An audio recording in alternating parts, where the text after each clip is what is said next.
தேன்கூடு வாசகர்களுக்கு அன்பின் வணக்கம்.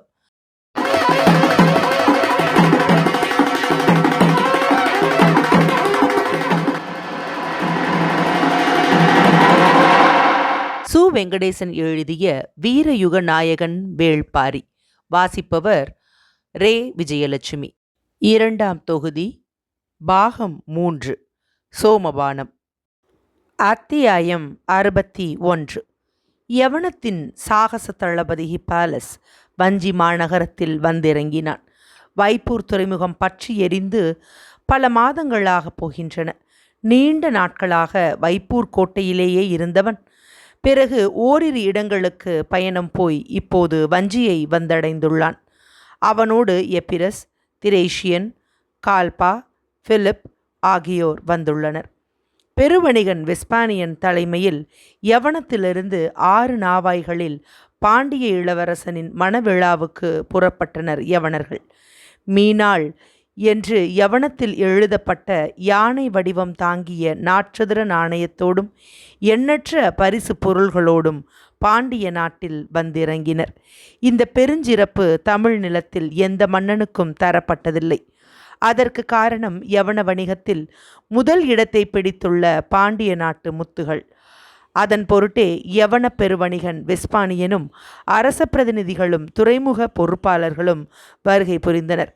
இவர்கள் வருகை புரிந்த 6 நாவாய்களும் வைகை ஆற்றில் சாம்பலாக கரைந்தன. வெஸ்பானியன் நெருப்பிலே மாண்டான். வேதனைகளையும் இழப்புகளையும் தாங்க முடியவில்லை. கடக்க முடியாத துயரங்களை கடக்க வழியின்றி நாட்கணக்கில் குடித்தான் ஹிப்பாலஸ். கம்பீரமிக்க தனது நாவாய் எரிந்தபடியே மூழ்கிய காட்சி அவன் கண்களை விட்டு எளிதில் அகல மறுத்தது.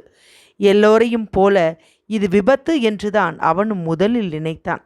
ஆனால் பிறகுதான் செய்தி தெரிய வந்தது, பரம்பு வீரர்கள் பற்ற வைத்த நெருப்பு என்று. ஆனாலும் காரணம் எளிதில் புரிந்து கொள்ள முடியாததாக இருந்தது. சேர அரசுகளான குடநாட்டுக்கும் குட்டநாட்டுக்கும் பரம்போடு பன்னெடுங்கால பகை இருக்கிறது. பாண்டியனோடு எந்த பகையும் பரம்புக்கு இல்லையே. பிறகு ஏன் பரம்பு வீரர்கள் இந்த கொடுஞ்செயலை செய்ய வேண்டும் என்பது விளங்கிக் கொள்ள முடியாததாக இருந்தது. காரணம் அறியாமல் வைப்பூர் கோட்டையை விட்டு வெளியேறுவதில்லை என்ற முடிவோடு இருந்தான்.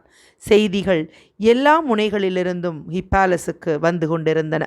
கடலோடிகள், பெருவணிகர்கள், கடற்கரை பணியாளர்கள், வைப்பூர் மக்கள், பாண்டிய அரண்மனை பணியாளர்கள், போர் வீரர்கள் என எல்லோரும் ஆளுக்கோர் உண்மையை ஹிப்பாலஸுக்கு சொன்னார்கள். எல்லாவற்றையும் தொகுத்தபடியே இருந்த அவன் கடைசியாக கேள்விப்பட்டது தேவாங்கு பற்றிய செய்தியை. அந்த கணத்திலிருந்து அவனுக்கு வியப்பு தாங்க முடியவில்லை. திசை உணர்த்தும் ஒரு விலங்கா? காலம் முழுவதும் கடலிலேயே பயணப்படும் ஒருவனுக்கு தேவாங்கு போன்ற விலங்கு நம்ப முடியாத கற்பனையாகத்தான் இருக்கும். ஆனாலும் எல்லா வகைகளிலும் அவன் அதை உறுதிப்படுத்தினான். குலசேகர பாண்டியன் அந்த விலங்கை கைப்பற்ற பரம்புக்கு திரையர்களை அனுப்பி வைத்ததை அமைச்சர்கள் மூலமே தெரிந்து கொண்டான். திரையர்களோடு பரம்பு வீரர்கள் வந்துதான் இந்த தாக்குதலை நடத்தியுள்ளனர். ஏனென்றால் விடுதலையான திரையர் குடும்பங்களும் கப்பலிலிருந்து தப்பித்த திரையர்குல வீரர்களும் பரம்புக்குள் தான் நுழைந்துள்ளனர். எனவே எல்லாம் பாரியின் செயல்தான் என்பதை குலசேகர பாண்டியன் உறுதி செய்துள்ளான் என்பது வரை ஹிப்பாலஸுக்கு தெரிய வந்தது. ஆனாலும் அந்த விலங்கை பார்க்காமல் அவனால் நம்ப முடியவில்லை. அந்த விலங்குகள் எல்லாம் பரம்பு வீரர்களால் மீட்கப்பட்டு விட்டதாகவும் மிஞ்சிய சில நெருப்பிலே எரிந்து விட்டதாகவும் சொன்னார்கள். ஒன்றிரண்டாவது எஞ்சி இருக்காதா என்று ஹிப்பாலஸ் தொடர்ந்து முயன்றான். அவன் முயற்சி வீண் போகவில்லை. வைப்பூர் துறையில் நெருப்பு பற்றுவதற்கு முன்னரே 2 கலங்கள் துறையை விட்டு வெளியேறியுள்ளன. இரளித்தீவுக்கும் தெங்கின் தீவுக்கும் பயணமான அவை 2லும் தேவாங்குகள் இருந்திருக்கின்றன. சூழ்கடல் முதுவன் யாரும் அறியாதபடி நள்ளிரவுக்கு முன்னதாகவே அந்த கலங்களை வெளியேற்றியுள்ளான் என்பதை ஹிப்பாலஸ் அறிந்தான். எப்படியாவது அந்த கலங்களில் உள்ள தேவாங்குகளை பார்த்துவிட வேண்டும் என்று பெருமுயற்சி செய்தான். வைப்பூரிலிருந்து கொற்கைக்கு வந்தவன் சிறிய வடிவிலான வங்கத்தை எடுத்து கொண்டு இரளித்தீவுக்கு புறப்பட்டான். அங்கு போய் சூழ்கடல் முதுவனுக்கு நம்பகமான வணிகத் தோழனிடம் அதிகப்படியான விலை பேசி தேவாங்கை கைப்பற்றினான். அதை பார்த்த கணத்திலிருந்து இப்போது வரை அவனது வியப்பு நீங்கவில்லை. கடலின் எல்லாவித ஆபத்துகளையும் நீக்கும் தேவதை இது என அவன் தேவாங்கை வர்ணித்தான். இப்படி ஒரு விலங்கு இருக்கும் செய்தி யவனத்தை எட்டுமானால் உலகெங்கும் இருக்கும் கடல் வணிகர்கள் அனைவரும் பாண்டிய நாட்டை முற்றுகையிடத் தொடங்கிவிடுவர். மற்றவர்கள் அறியும் முன் இந்த விலங்கை நாம் கைப்பற்ற வேண்டும் என்ற முடிவுக்கு வந்தான் ஹிப்பாலஸ். இரளித்தீவிலிருந்து மீண்டும் கொற்கைக்கு திரும்பிய அவன் நேராக மதுரைக்கு சென்றான். குலசேகர பாண்டியனை கண்டு பேசிவிட்டுத்தான் இப்போது வஞ்சி மாநகருக்கு வந்துள்ளான். அவனது வருகை உதியஞ்சேரலுக்கு தெரிவிக்கப்பட்டது. யவனத்தின் பெருமைமிகு வணிகர்களும் கடல் பயண சாகச தளபதிகளும் வந்துள்ளதை மகிழ்வோடு வரவேற்றான் உதியஞ்சேரல். அவனுடைய உற்சாகத்துக்கு இப்போது கூடுதல் முக்கியத்துவம் இருந்தது. வணிக போட்டியில் சேரனின் மிளகை பாண்டியனின் முத்து கடந்து முன் சென்றுவிட்டது. எனவே யவன வீரர்களின் முதல் மரியாதை பாண்டியனை நோக்கியே கடந்த சில ஆண்டுகளாக இருப்பதை யாவரும் அறிவர். அதன் பொருட்டே பாண்டிய இளவரசனின் மணவிழாவுக்கு யவனத்திலிருந்து சிறப்பு ஏற்பாடோடு பலரும் வந்து பங்கெடுத்தனர். ஆனால் வைப்பூரில் பற்றிய தீயால் யவன வணிகர்களுக்கு பேரிழப்பு ஏற்பட்டுள்ளது. பாண்டியனின் நற்பெயரில் அழிக்க முடியாத கரும்புகை படிந்துவிட்டது. வைப்பூரில் ஏற்பட்ட இழப்பிலிருந்து எந்த ஒரு வணிகனும் எளிதில் மீண்டுவிட முடியாது. பாண்டியனால் ஏற்பட்ட கசப்பையும் கண்ணீரையும் கடலோடிகளால் எளிதில் கடந்துவிட முடியாது. நெருப்பின் சூட்டை கடல் மறக்க நீண்ட காலமாகும். அதுவரை வஞ்சி நகரே வணிகத்தின் தலைவாசலாக இருக்கும் என்று கணித்தான் உதயஞ்சேரல். வைப்பூரில் பற்றிய நெருப்பு பாண்டிய பேரரசுக்கு பெருங்களங்கத்தை உருவாக்கியது உண்மைதான். அதனால் யவன வணிகர்கள் கடுஞ்சினம் கொண்டிருந்ததும் உண்மைதான். ஆனால் இரளித்தீவுக்கு போய் தேவாங்கை ஹிப்பாலஸ் நேரில் பார்த்த பிறகு நிலைமை தலைகீழாக மாறிவிட்டது. அதனால்தான் அவன் மீண்டும் கொற்கைக்கு திரும்பினான். மதுரைக்கு போய் குலசேகர பாண்டியனை கண்டான். கடுங்குற்றச்சாட்டை பகிர்ந்து கொள்வதற்காகவே அவன் திரும்பி வந்திருப்பதாக குலசேகர பாண்டியன் நினைத்தார். ஆனால் ஹிப்பாலஸ், தங்களை கண்டு நன்றி சொல்லவே வந்தேன் என்றான். பேரரசருக்கு விளங்கவில்லை.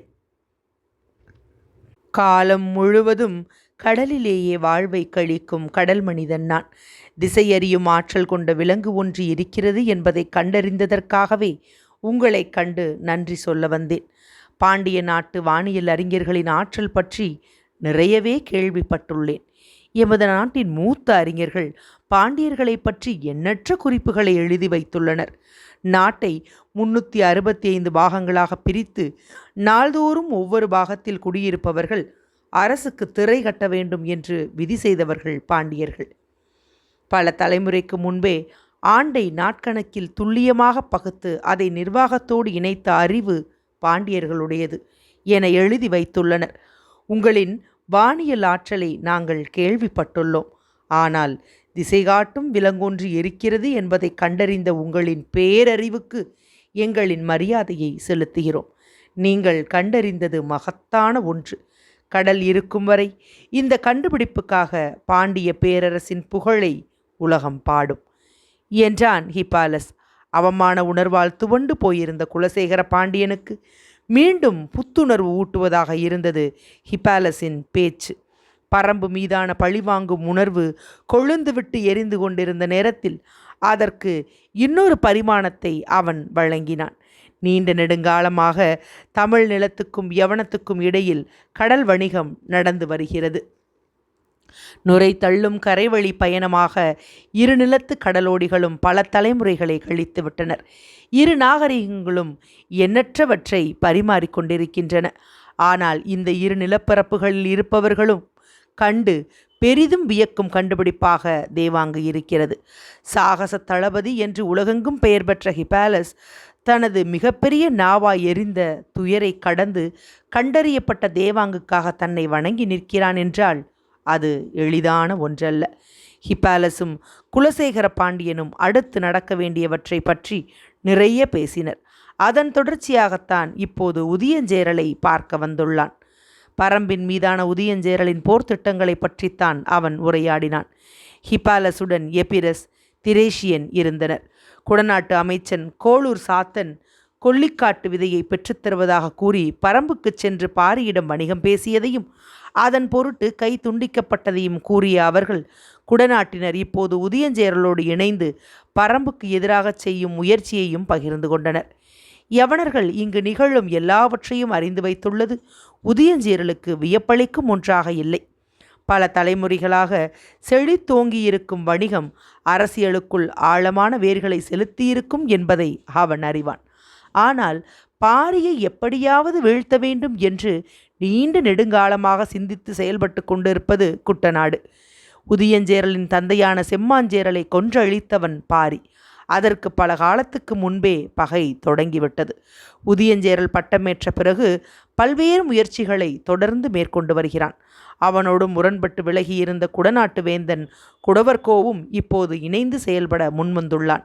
இது சூழலை மிகவும் ஏதுவாக மாற்றியுள்ளது என்று உதியஞ்சேரல் எண்ணிக்கொண்டிருக்கும் போதுதான் வைப்பூரின் மீதான பாரியின் தாக்குதல் நடந்துள்ளது. எதிரிகளின் எண்ணிக்கையை பாரி போதுமான அளவுக்கு அதிகப்படுத்தி கொண்டான். இதைவிட நல்ல காலம் இனி வாய்க்காது என்று உதியஞ்சேரல் நினைத்து கொண்டிருந்த போதுதான் ஹிப்பாலஸ் வந்து சேர்ந்துள்ளான். பேரியாற்றங்கரையின் நெடுவுயர் மன்றத்தில் நடந்தபடியே இருவரும் பேசிக்கொண்டிருந்தனர். வைகையின் தென்கரை படித்துறையில் இருந்த நிலைமாடத்தில் தனித்திருந்தார் குலசேகர பாண்டியன். பொழுது கவிய காத்திருந்தது. ஆற்றங்கரை எங்கும் கூடு திரும்பும் பறவைகளின் கீச்சொலி கேட்டுக்கொண்டிருந்தது. வைகை சீற்றமின்றி ஓடிக்கொண்டிருந்தது. ஆனால் குலசேகர பாண்டியனின் எண்ண ஓட்டம் அப்படி இல்லை. அது கட்டுக்கடங்காமலே இருந்தது. நீண்ட நெடும் அரசியல் அனுபவம் அவருடைய எண்ணங்களை வழிநடத்த முடியாமல் திணறியது. அவர் சிறிது நேரம் நடப்பதும் பிறகு உட்காருவதும் உட்கார்ந்தவுடனே எழுந்து நடப்பதுமாக இருந்தார். தொலைவில் காவல் வீரர்கள் நின்றிருந்தனர். அவர்களை கடந்தே முசுகுந்தரும் மற்றவர்களும் நின்றிருந்தனர். யாரும் நெருங்க முடியா சீற்றம் கொண்டிருந்தார் பேரரசர். ஓடும் வைகை மூழ்கும் கலங்களை கண்களுக்கு காட்டி காட்டி மறைத்து கொண்டிருந்தது. அவர் தனிமையில் சிந்திக்கவும் ஓய்வெடுக்கவும் எவ்வளவோ இடங்கள் உண்டு. ஆற்றங்கரை மண்டபத்துக்கு போனால் வைப்பூரின் நினைவே மீண்டும் மீண்டும் வரும். எனவே அதை தவிர்க்கலாம் என்றுதான் பலரும் சொல்லி பார்த்தனர். ஆனால் பேரரசர் வேறு எங்கும் போகாமல் தொடர்ந்து இங்குதான் வருகை தந்தார். அதற்கு காரணமும் இருந்தது. பாரியின் புகழ் நிலமெங்கும் பரவியிருந்தது. அது ஆள்வோருக்கு இயல்பாக பொறாமையை உருவாக்கியிருந்தது. இடைவிடாது பாடித்திரியும் பாணர்கள் தங்கள் குரல் நாளங்கள் விடைப்புற்று வழியெடுக்கும் போதும் பாரியை பற்றியே பாடுகின்றனர். சொற்களுக்குள் உருளும் பாரியின் நினைவு குரல் நாளங்களுக்கு இதம் தருவதாக பாணர்குலமே கருதியது. தோற்பறையை நெருப்பிலே சூடேற்றி ஒளி எழுப்பும் பக்குவத்துக்கு கொண்டு வருதல் போல பாடி களைத்த குரல் நாளங்களை மீண்டும் பாடும் பக்குவத்துக்கு கொண்டு வர பாரியை பற்றிய பாடல்கள் உதவி செய்வதாகவும் பேசினார்கள். பாரியை பற்றிய பாணர்களின் பேச்சும் பாட்டும் இசையும் கூத்தும் வேந்தர்களின் ஆழ்மனதில் வெறுப்பை இடைவிடாது உமிழ்ந்து கொண்டிருந்தன. புகழை பழுக்க காய்ச்சி வேந்தர்களின் அடிநெஞ்சில் இடைவிடாமல் ஊற்றினர். அது எல்லா வகைகளிலும் வினையாற்றி கொண்டே இருந்தது. பாரியின் மீது வெறுப்பும் பொறாமையும் குலசேகர பாண்டியனுக்கும் உண்டு. ஆனாலும் தேவாங்குக்காக போர் தொடுக்க வேண்டும் என்று கருங்கை வாணனும் புதிய வெப்பனும் கூறியபோதும் அவர் ஏற்றுக்கொள்ளவில்லை. காரணம், பொறாமையும் வெறுப்பும் மனித மனத்தை குறைந்த அளவே இயக்கும் ஆற்றல் கொண்டவை. பகை மட்டும்தான் அளவற்ற வெறி கொண்டு மனதை இயக்கும் ஆற்றல் கொண்டது. பாண்டிய நாட்டுக்கு பரம்பின் மீது பகை உருவாகவே இல்லை. அதன் பொருட்டே குலசேகர பாண்டியன் போர் தொடுக்கும் திட்டத்துக்கு ஒப்புதல் வழங்கவில்லை. பெரும் மலைத்தொடருக்குள் இருக்கும் ஒரு நாட்டை கைப்பற்ற வளமிக்க போர்ப்படை மட்டும் போதாது. அதை வழிநடத்துபவர்களுக்கு ஆறா பகை இருக்க வேண்டும். அதுதான் அவர்களை சினம் குறையாமல் இயக்கிக் கொண்டே இருக்கும். பகை கணம்தோறும் ஊறி பெருகக்கூடியது. சூழலில் நிகழும் ஒவ்வொரு காரணத்தையும் பகை தன்னை பெருக்கிக் கொள்ள இயல்பாக பயன்படுத்தி கொள்ளும். வெறும் பொறாமையும் வெறுப்பும் எளிதில் அணைந்துவிடும். பகை மட்டுமே மூட்டியவனால் கூட அணைக்க முடியாத பெருநெருப்பு. இப்போது பாண்டிய நாட்டுக்கு பரம்பின் மீது தீரா பகை உருவாகிவிட்டது. நகரும் நதிநீரை கணம்தோறும் பார்த்த வண்ணமே அந்த பகையை கொழுந்து விட்டெழச் செய்து கொண்டிருக்கிறார் குலசேகர பாண்டியன். பேரியாற்றங்கரையின் நெடுவுயர் மன்றத்தில் நடந்தபடியே உதியஞ்சேரலும் ஹிப்பாலஸும் பேசிக்கொண்டிருந்தனர். உதியஞ்சேரல் வயதில் மிக இளையவன். ஹிப்பாலஸை போல நெடிய உயரம் கொண்டவன். அவனது அறிவு கூர்மையை பலரும் பாராட்டுவதை எத்தனையோ முறை கேட்டுள்ளான் ஹிப்பாலஸ். குலசேகர பாண்டியன் பரம்புக்கு எதிரான வேலைகளை தொடங்கிவிட்டதாக ஹிப்பாலஸ் சொன்னபோது உதியஞ்சேரல் அதை பெரிதாக பொருட்படுத்தவில்லை. சிற்றலைகள் எழுந்தபடியே இருந்த பேரியாற்றின் கரையில் கண்களை அங்குமிங்குமாக ஓடவிட்டவாறு உதியஞ்சேரல் சொன்னான், பகைமை கொண்டு இயங்குபவன் விரைவில் வலிமை இழப்பான். பகை சினத்தை மட்டுமே வளர்த்தெடுக்கும். போருக்கு தேவை சினமன்று. ஆனால் இதை தவிர மற்ற எல்லாவற்றையும் பகை பின்னுக்கு தள்ளிவிடும். எனவே பாண்டியன் இப்போது எடுக்கும் முடிவால் பரம்புக்கு எந்த ஆபத்தும் நிகழப்போவதில்லை. உதியஞ்சேரலின் உரை கேட்டு அதிர்ச்சியானான் ஹிப்பாலஸ். பறந்து வந்த மீன் கொத்தி ஒன்று சட்டென மீனை கொத்தி தூக்கியதை பார்த்தபடி உதியஞ்சேரல் சொன்னான், தேவாங்கின் ஆற்றலை கண்டறிந்தது பாண்டியனின் அறிவு கூர்மையை காட்டுகிறது. ஆனால் அதை பிடித்து வர திரையர்களை அனுப்பியது மலை மக்களை பற்றிய அறிவற்ற தனத்தையே காட்டுகிறது. ஹிப்பாலஸ் புரியாமல் விழித்தான். நாம் இவ்விடம் வந்து 2 பொழுதுகளாகின்றன. அந்த மீன் கொத்தி நீண்ட நேரம் நாணலில் உட்கார்ந்திருந்தது. பிறகு அந்த மரக்கிளையில் போய் உட்கார்ந்திருந்தது. காற்றிலே வட்டமடித்து கொண்டே இருந்தது. ஏதோ ஒரு கணத்துக்காக அது காத்திருந்தது. அந்த கணம் வந்தவுடன் பாய்ந்து இறங்கும் அம்பினைப் போல காற்றை கிழித்து கண் நிமைக்கும் நேரத்தில் மீனை கவ்வி தூக்கியது. நீருக்குள் இருக்கும் மீனை நீரை விட்டு வெளியில் இருக்கும் ஓர் உயிரினம் வேட்டையாடுவதைப் போல சவால் நிறைந்தது வேறில்லை. நீரின் மேற்பரப்பில் நீந்தி கொண்டிருக்கும் மீன் குத்தியின் அழகை தாண்டி ஆழத்துக்கு போகும் முன் காற்றை கிழித்து கீழிறங்கி வர வேண்டும். அப்படியென்றால் எவ்வளவு துல்லியமான கணிப்பு தேவை! பார்வையின் கூர்மை, சிறகு அசைக்கும் வேகம், கொத்தி தூக்கும் அழகின் துடிப்பு எல்லாம் ஒருங்கிணைய வேண்டும். ஆனால் எந்த காத்திருப்பும் ஆயத்தமும் இல்லாமல் கடகடவென காட்டுக்குள் இறங்க முடிவெடுத்தான் பாண்டியன். அவனது அறியாமை எல்லையற்றது என்றான் உதியஞ்சேரல். வயதில் மிக மூத்தவரான பேரரசர் குலசேகர பாண்டியனின் அரசியல் நடவடிக்கையை சொற்களால் இடித்து தள்ளினான் உதியஞ்சேரல். ஹிப்பாலஸுக்கு என்ன சொல்வதென தெரியவில்லை. பரம்பின் மீது போர் தொடுப்பது என நான் முடிவெடுத்து 10 ஆண்டுகளுக்கு மேலாகிவிட்டது. ஆனால் இன்னும் நாணலின் மீது உட்கார்ந்தும் கொப்பில் அமர்ந்தும் காற்றில் பறந்தபடியும் தான் இருக்கிறேன். நீரை நோக்கி பாயும் நேரம் இன்னும் கைகூடவில்லை. சொல்லும்போது அவன் கண்கள் சிவந்தன. முறுக்கேறிய கைகளின் ஆவேசத்தை அவனால் கட்டுப்படுத்த முடிந்தது. அந்த கணம் வரை நான் காத்திருப்பேன். சீவப்பட்ட என் தந்தையின் தலைக்கு ஈடாக பாரியின் தலையையும் மண்ணில் சரிப்பேன். சொற்களில் இருந்த உறுதி ஹிப்பாலஸையே உலுக்கியது. குடநாடும் நீங்களும் பரம்புக்கு எதிராக போர் புரிய ஒருங்கிணைந்த திட்டத்தை உருவாக்கியுள்ளதாக அறிகிறேன். அதே போல பாண்டியருடனும் இணைந்து இந்த திட்டத்தை முன்னெடுக்கலாம் அல்லவா? அதற்கான தேவையும் இல்லை. அதனால் எந்த பலனும் நேரப்போவதும் இல்லை. ஏன்? எங்களை விட 3 மடங்கு பெரும்படை பாண்டியர்களிடம் இருக்கும் என்று கருதுகிறேன். ஆனால் பாண்டிய நாட்டின் நிலவியல் அமைப்பு, பச்சை மலைத்தொடரின் தன்மை இவற்றை கொண்டு பார்த்தால் கீழ்த்திசையிலிருந்து பரம்பை எதுவும் செய்துவிட முடியாது. காரமலையை அவர்களால் தாண்டவே முடியாது. மேலேறும் பாண்டியர் படையை அழித்தொழிக்க பாரிக்கு அதிக பொழுது தேவைப்படாது. பேரரசின் படையை அவ்வளவு எளிதில் அழித்துவிட முடியும் என்று சொல்கிறீர்கள்? பரம்பின் ஆற்றல் என்னவென்று 10ல் 1 பங்கு கூட பாண்டியர்களால் உணர முடியாது. அதனால்தான் அறிவீனமான செயல்களை செய்து தொலைக்கிறார்கள். உதியஞ்சேரலின் கோபத்துக்கான காரணத்தை ஹிப்பாலஸால் புரிந்து கொள்ள முடியவில்லை. குடநாடும் குட்டநாடும் பச்சை மலைத்தொடரின் பெருங்காட்டின் ஒரு பகுதியாக இருக்கிறோம். எங்களாலேயே அவனது ஆற்றலை இன்று வரை அளவிட முடியவில்லை. எல்லை கடந்த ஆற்றலை கொண்டிருக்கிறான் அவன். அப்படி இருக்கும்போது எங்கோ இருந்த திரையர்களையும் அவர்களோடு சேர்த்துவிடும் மூடத்தனத்தை கண்டு சினம் கொள்ளாமல் என்ன செய்வது? உதியஞ்சேரலின் சினத்துக்கான காரணத்தை இப்போதுதான் புரிந்து கொள்ள முடிந்தது. இதுவரை பாரியின் புகழை மட்டுமே பாடிக்கொண்டிருந்த பாணர்கள் இப்போது வேந்தர்களை மீறிய வீரம் கொண்டவன் பாரி என பாடுகின்றனர். வேளிர்களை வேந்தர்களுக்கு இணையாகச் சொல்கின்றனர். இதற்கெல்லாம் தளம் அமைத்து கொடுத்து விட்டான் பாண்டியன்.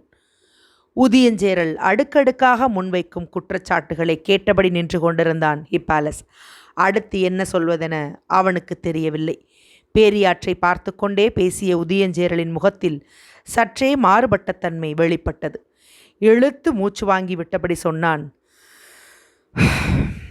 நடந்தவை எல்லாவற்றையும் நினைத்து பார்க்கும்போது பாண்டியன் செய்தது எல்லாமே பிழை. ஆனால் பரம்பின் வீரர்கள் செய்த பிழையும் ஒன்று இருக்கிறது. அதைத்தான் முக்கியமாக கவனிக்க வேண்டியுள்ளது. இவ்வளவு நேரம் நிகழ்ந்த உரையாடலில் மிக முக்கியமான ஒன்றை பற்றி இப்போது உதயஞ்சேரல் பேசுவதாக ஹிப்பாலஸுக்கு தோன்றியது. சற்றே ஆர்வத்தோடு கேட்டான், என்ன அது? இளமாறனை வெட்டி வீசியது. ஹிப்பாலஸ் வியப்பு நீங்காமல் பார்த்தான். மையூர் கிழாரின் மகன் இளமாறனின் தலையை வெட்டி வீழ்த்தியதன் மூலம் வெங்கல் நாட்டின் பகையை தேடிக்கொண்டனர். எந்த காரணம் கொண்டும் பரம்புக்கு தீங்கு செய்ய மாட்டோம் என்று உறுதி பூண்ட குலம் அது. ஆனால் இன்று வெங்கல் நாட்டு தலைவர் மையூர் கிழார் தன் மகனின் சாவுக்கு பழி தீர்க்க சூளுரைத்துள்ளார். வெங்கல் நாட்டின் பல ஊர்கள் பச்சை மலை தொடரில் உள்ளடங்கியுள்ளன. பரம்பின் ஊர்கள் பலவற்றோடு அந்த மக்களுக்கு நல்ல உறவு உள்ளது. இது எங்களுக்கு கூட கிடைக்காத வாய்ப்பு. ஹிப்பாலஸின் கண்கள் அசைவற்று அவனையே பார்த்து கொண்டிருந்தன. உதயஞ்சேரல் இறுதியாகச் சொன்னான், குலசேகர பாண்டியன் சரியாக திட்டமிடுபவனாக இருந்தால் பாரியின் முடிவை தீர்மானிப்பவனாக மையூர் கிழாரை மாற்ற முடியும். அத்தியாயம் 61 நிறைவடைந்தது.